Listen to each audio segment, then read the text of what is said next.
Salut et bienvenue sur Croire et Obéir. Ravi de faire ce nouveau partage avec vous. Nous espérons que vous allez bien. Nous concernant, nous allons bien grâce à Dieu. Aujourd'hui, nous partagerons sur un thème que j'aime beaucoup, à savoir le temps de grâce. Aussi longtemps qu'un homme vit, Dieu lui accorde un temps pour qu'il ait à se repentir. La mort peut nous surprendre, mais la mort ne surprend pas Dieu. C'est pourquoi il nous donne ce temps-là. Et pour mieux comprendre ce temps de grâce que Dieu accorde à chaque homme, nous verrons de plus près ce que la Bible nous enseigne par rapport à cela. Nous allons prendre deux histoires dans la Bible pour parler de ce sujet. Le titre de notre message aujourd'hui est intitulé « Quand l'histoire se répète, le temps de grâce ». Simplement pour montrer que il n'y a rien de nouveau sous le soleil. Dieu a toujours donné ce temps aux hommes depuis Adam jusqu'au jour où Jésus reviendra. Chacun aura ce temps-là. Nous partirons de l'histoire de Noé et de Lot pour conclure avec nous qui vivons aujourd'hui. Déjà dans Luc chapitre 17, le verset 26 à 30, Jésus attire l'attention de ses auditeurs sur ce temps-là, disant que il arrivera un temps où ce qui s'est passé au temps de Noé et au temps de Lot se reproduira.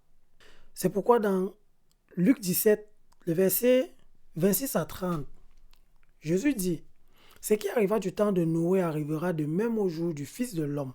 Les hommes mangeaient, buvaient, se mariaient et mariaient leurs enfants, jusqu'au jour où Noé entra dans l'âge. Le déluge vint et les fit tous périr.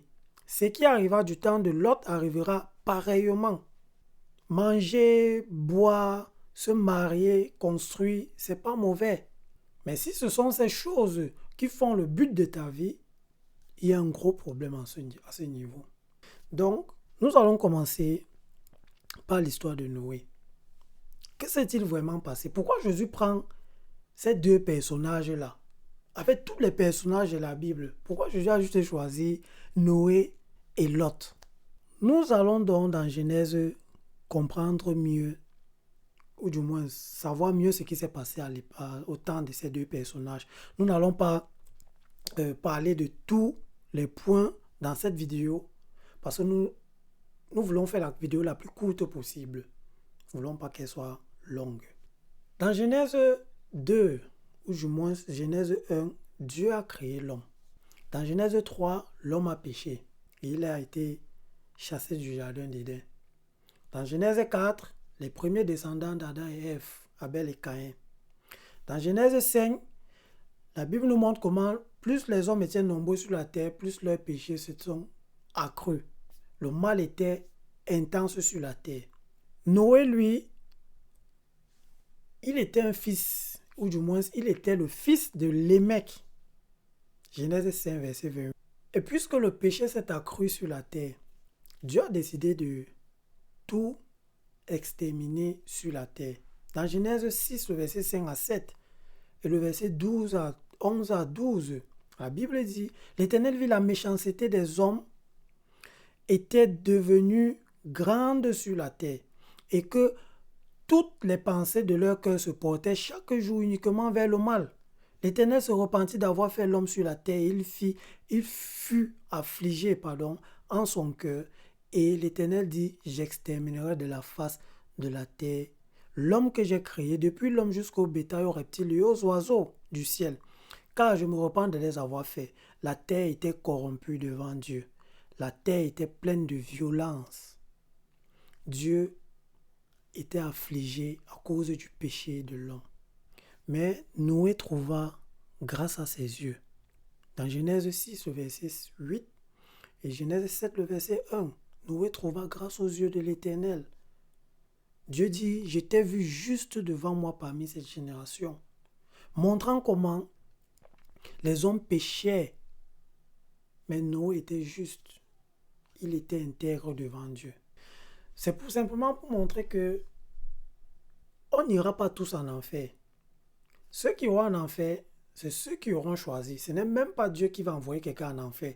C'est chacun qui va faire le choix d'y aller ou de ne pas y aller. De même, quand on était dans des salles de classe, je me rappelle au collège, il y avait des personnes en classe qui troublaient le cours, des personnes qui lançaient les blagues. Parfois, moi-même, je fuyais l'école. Il y avait le désordre dans la salle. Mais toute la salle n'échouait pas. Il y avait toujours des personnes qui se distinguaient et qui n'échouaient pas. Et c'est pareil. Et ceux qui n'échouaient pas, c'était généralement ceux qui se conformaient à la façon dont il fallait faire pour passer. Et pour aller au paradis aussi, ce n'est pas chacun qui détermine son chemin, mais c'est seulement ceux qui vont marcher fidèlement comme sur le chemin que Dieu, lui, il a tracé pour le paradis. Donc Noé était juste devant Dieu. Dans Genèse 6, le verset 9, il était intègre. Il n'a pas voulu marcher comme tous les hommes marchaient. Et Dieu accorde le temps de grâce aux hommes qui vivaient au temps de Noé. Le temps que Noé a pris pour bâtir l'arche n'était pas d'une semaine. Et après même avoir bâti l'arche, Dieu a encore donné 7 jours avant de fermer les portes de l'arche. Et c'est tout ce temps-là que Dieu a permis à l'homme d'exploiter pour revenir à lui. De même, tout le temps que tu vis jusqu'aujourd'hui, c'est aussi ce temps-là que Dieu te donne. C'est ce temps-là qu'on dit le temps de grâce. Dieu te donne ce temps afin que tu puisses entrer dans l'arche. Mais est-ce que tu vas entrer? On ne le sait pas. L'histoire du déluge n'est pas une histoire fictive, mais c'est une histoire réelle. Même scientifiquement, c'est prouvé. Dieu a détruit tout sur la terre. Le déluge a tout détruit. Les hommes qui se moquaient de Noé lorsqu'il bâtissait l'arche, ils se sont vus emportés par l'eau. Et c'est comme ça qu'ils sont morts. S'il y a certaines personnes que si c'était au temps de Noé là, c'est qu'actuellement, s'ils devaient être ancrés de mer sur leur statue, reposer en paix. Il n'y a point de paix pour le pécheur. Ésaïe chapitre 48, je pense le verset 23. On continue avec l'histoire de Lot. Lot était le neveu d'Abraham. Il avait des richesses, pareil pour Abraham. Et les deux ne pouvaient plus habiter ensemble à un même endroit parce que les serviteurs avaient des problèmes entre eux. Abraham dit donc à son neveu qu'ils vont se séparer. Et les deux décident donc ainsi. Abraham lui dit, si tu vas à gauche, moi je vais à droite. Si tu montes, moi je descends. Lot a choisi le côté de Sodome et Abraham a pris le côté contraire, parti du côté de Canaan. Lot est allé à Sodome et Gomorrhe et lui vivait là-bas. Mais Abraham de son côté a reçu la visite de l'Éternel pendant laquelle l'Éternel lui a fait comprendre qu'il devait détruire Sodome et Gomorrhe parce que leur péché était énorme. Abraham a plaidé pour Sodome et Gomorrhe dans Genèse 18, le verset 22 à 24, 26 et 32 à 33. Abraham a plaidé fatigué pour Sodome et Gomorrhe afin que l'Éternel ne détruise pas la ville. Il a commencé par 50 justes. L'Éternel lui a dit, s'il y a 50 villes dans Sodome et Gomorrhe, je ne détruirai pas la ville. Et ils sont descendus jusqu'à 5 justes. Et il n'y en avait toujours pas. Donc dans toute une ville, il y avait juste Lot. 1 Pierre 2, le verset 8. Lot était le seul juste à Sodome et Gomorrhe. C'est comme ça que l'Éternel s'en va donc pour détruire Sodome et Gomorrhe. Dans Genèse 19, les versets 1 à 3, la Bible nous enseigne que il y a 2 hommes, les 3 anges qui ont apparu à Abraham. Parmi les 3, un est resté avec Abraham qui était l'Éternel et 2 autres se sont avancés vers Sodome. Et lorsqu'ils sont arrivés, Lot a couru près d'eux afin de les accueillir chez lui. Il ne voulait pas au départ. Lot a insisté et pour finir, ils ont accepté. Et lorsqu'ils entrent donc chez Lot, les gens de la ville de Sodome et Gomorrhe viennent devant la maison et ils disent, il n'était pas encore couché dans Genèse 19, le verset 4 à 11, que les gens de la ville, les gens de Sodome, entouraient la maison, depuis les enfants jusqu'aux vieillards. Toute la population était accourue. Ils appelaient Lot et lui dirent, où sont les hommes qui sont entrés chez toi cette nuit? Fais-les sortir vers nous pour que nous les connaissions. Lot sortit vers eux à l'entrée de la maison et ferma la porte derrière lui. Et il dit, mes frères, je vous prie, ne faites pas le mal. Voici, j'ai 2 filles qui n'ont point connu d'homme. Je vous les amènerai dehors et vous leur ferez ce qu'il vous plaira. Seulement, ne faites rien à ces hommes, puisqu'ils sont venus à l'ombre de mon toit. Il dit, retire-toi. Il dit encore, celui-ci est venu comme étranger et il veut faire le juge. Eh bien, nous te ferons pire qu'à eux. Et pressant Lot avec violence, ils s'avancèrent pour briser la porte. Les hommes étendirent la main, firent rentrer Lot vers eux dans la maison et fermèrent la porte. Et ils frappèrent d'aveuglement les gens qui étaient à l'entrée de la maison, depuis le plus petit jusqu'au plus grand, de sorte qu'ils se donnaient une peine inutile pour trouver la porte. Donc les anges arrivent à Sodome et Gomorrhe. Ils arrivent donc chez Lot. Lot les accueille chez eux. Les gens de Lot viennent toquer à la porte afin qu'on fasse sortir ces hommes. Ils le connaissent. En hébreu, le mot connaître ici a la connotation de connaître quelqu'un sexuellement. Donc avoir les rapports sexuels avec ces hommes. Et c'est au niveau où le péché était accru à Sodome. Et le temps de grâce qui a été accordé au gendre de Lot. Dans Genèse 19, le verset 12 à 16. Les hommes disent à Lot, les 2 anges, qui as-tu encore ici? Gendre, fils et fille, et tout ce qui t'appartient dans la ville. Fais-les sortir de ce lieu, car nous allons détruire ce lieu. Parce que le cri contre ses habitants est grand devant l'Éternel. L'Éternel nous a envoyés pour le détruire. Lot sortit, parla à ses gendres qui avaient pris ses filles. Levez-vous, dit-il, sortez de ce lieu, car l'Éternel va détruire la ville. Mais aux yeux de ses gendres, il parut plaisanter. Dès l'aube du jour, les anges insistèrent auprès de Lot en disant, lève-toi, prends ta femme et tes 2 filles qui se trouvent ici, de peur que tu ne périsses dans la ruine de la ville. Et comme il tardait, les hommes le saisirent par la main, lui, sa femme, ses 2 filles, car l'Éternel voulait l'épargner. Il l'amenait et le laissait hors de la ville. Donc là, on voit comment les anges n'ont pas directement détruit la ville. Ils ont donné le temps aux hommes de se repentir. Mais eux, ils avaient juste en tête de commettre des péchés. Les anges, les gendres de Lot, quand il est parti leur parler, ils pensaient qu'il était en train de plaisanter. Ils ne voulaient pas écouter ça. C'est la même chose quand on apporte l'évangile aux gens. Ils ne veulent pas écouter. Pour eux, ce sont des histoires. Donc c'est comme ça que Dieu détruit Sodome et Gomorrhe.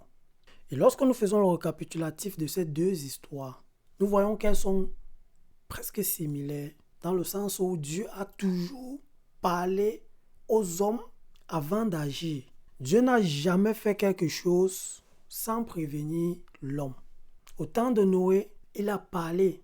Noé a construit l'arche. Les hommes voyaient, ils riaient, ils se moquaient. Quand on parle de Jésus aujourd'hui, disant que Jésus reviendra prendre son église, prendre ceux qui ont cru en lui, qui ont marché fidèlement selon la parole, qui sont nés de nouveau. Pour certains, c'est la blague.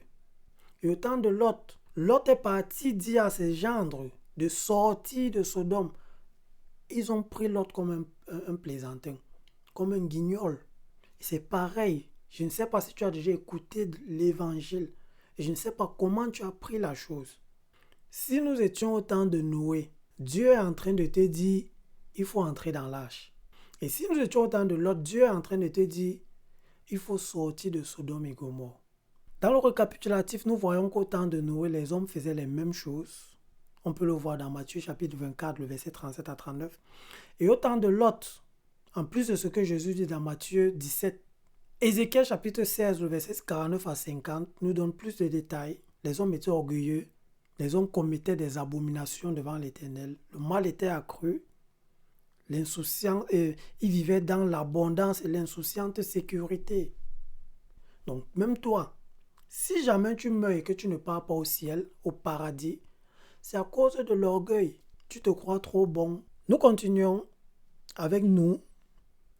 Dans 1 Corinthiens chapitre 10, le verset 6 et le verset 9, la Bible nous dit: Or, ces choses sont arrivées pour nous servir d'exemple, afin que nous n'ayons pas de mauvais désirs comme ils en ont eu.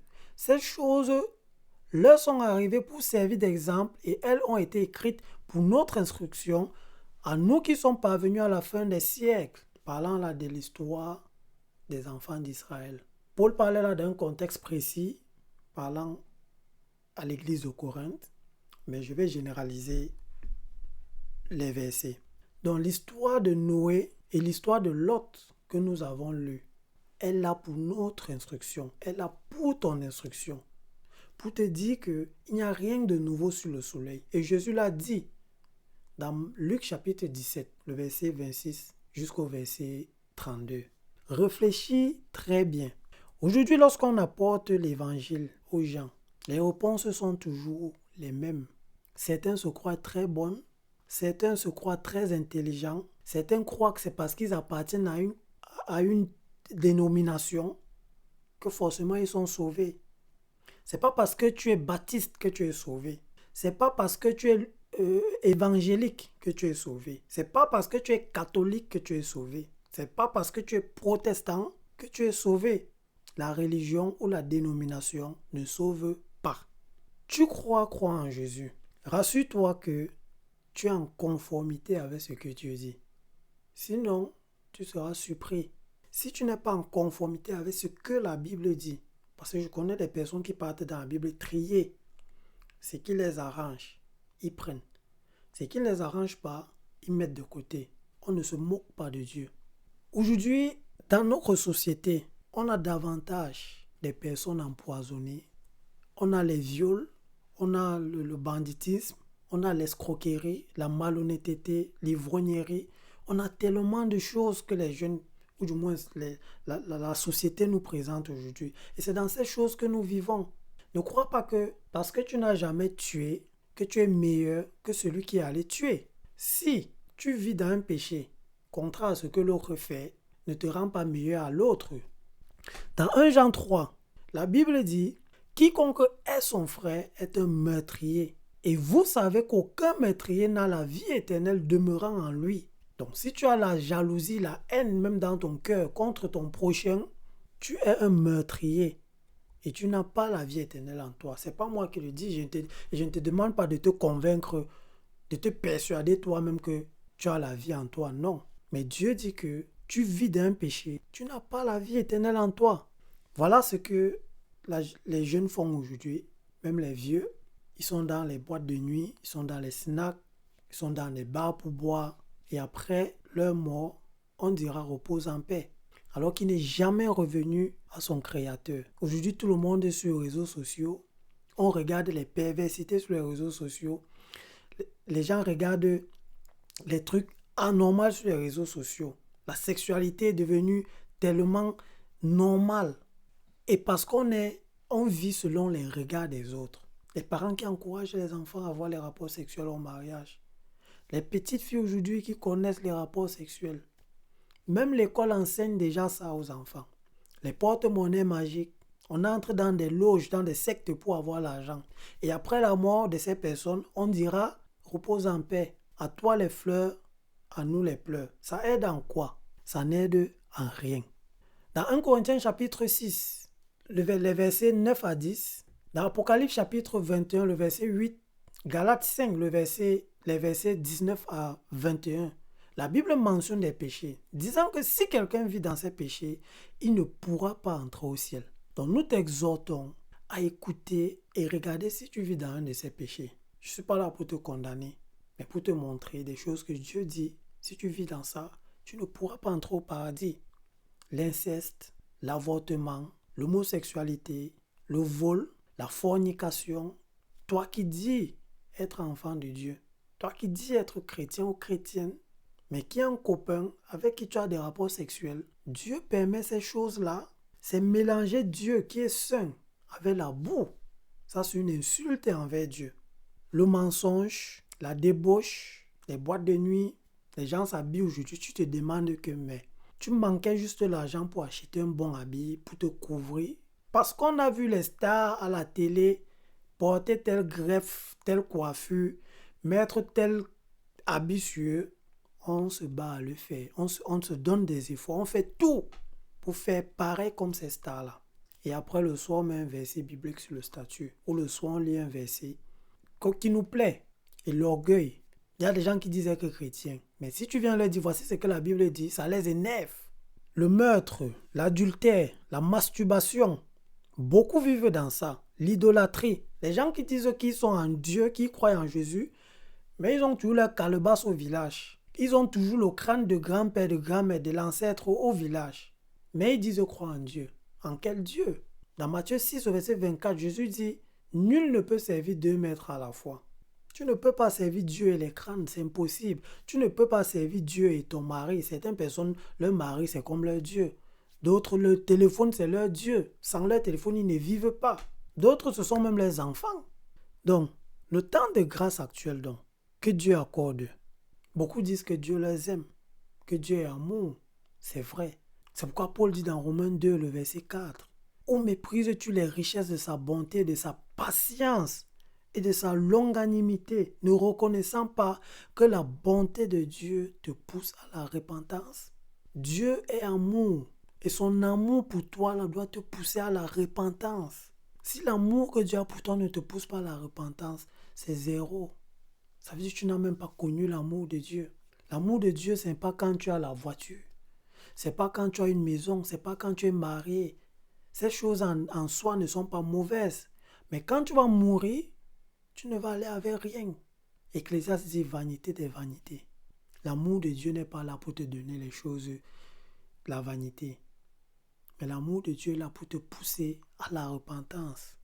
Dans Acte 17, le verset 30 à 31, si tu te sens condamné, si tu penses que avec tous les péchés que tu as commis, il n'y a plus de solution pour toi, voici ce que Dieu dit. Sans tenir compte des temps d'ignorance, Dieu annonce maintenant à tous les hommes, en tout lieu, qu'ils aient à se repentir, parce qu'il a fixé un jour où il jugera le monde selon la justice par l'homme qu'il a désigné, ce dont il a donné à tous une preuve certaine en le ressuscitant des morts.